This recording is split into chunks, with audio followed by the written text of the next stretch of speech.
Hi. இன்றைக்கி வந்து நம்ம கொத்தமல்லி சட்னி, இது ஒரு கலவை சட்னி சொல்லலாம். இது எப்படி செய்கிறதுன்னு பார்க்கலாமா? வாங்க பார்க்கலாம். 2 தக்காளி எடுத்துக்கோங்க, 3 வெங்காயம் எடுத்துக்கோங்க, ஒரே ஒரு பெரிய பல் பூண்டு எடுத்துக்கோங்க, ஒரு சின்ன துண்டு இஞ்சி எடுத்துக்கோங்க. இதெல்லாம் எடுத்து ஒரு ஓரமாக கட் பண்ணி வச்சுக்கலாம். வச்சதுக்கப்புறம் அடுப்பை பற்ற வச்சு ஒரு கடாயை வச்சு அதில் வந்து 3 டேபிள் ஸ்பூன் ஆயில் ஊற்றி அது நல்லா ஆயில் வந்து ஹீட் ஆனதுக்கப்புறம் வந்து நம்ம ஒரே ஒரு டேபிள் ஸ்பூன் வந்து உளுந்தம்பருப்பு போட்டு அதை நல்லா புரிஞ்சதுக்கப்புறம் நம்ம கட் பண்ணி வச்சுருக்கோம்ல தக்காளி வெங்காயம் அதை எல்லாமே எடுத்து அதை போட்டு நல்லா கிளறிக்கலாம்.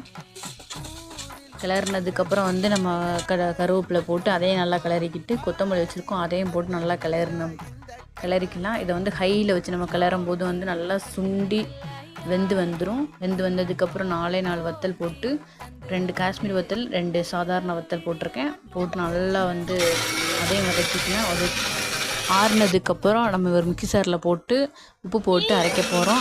அதை வந்து பேஸ்ட்டாக அரைக்காமல் குறப்பாக அரைச்சிட்டு அதில் வந்து தண்ணி ஊற்றி அப்புறம் பேஸ்ட்டாக அரைச்சிக்கலாம். அரைச்சதுக்கப்புறம் தாளித்து அவ்வளோதான். கம்மன்னு அப்படியே சூப்பராக இருக்கும். ஒரு தோசை சுட்டு சாப்பிட்டோம் அப்படின்னா அவ்வளோதான்.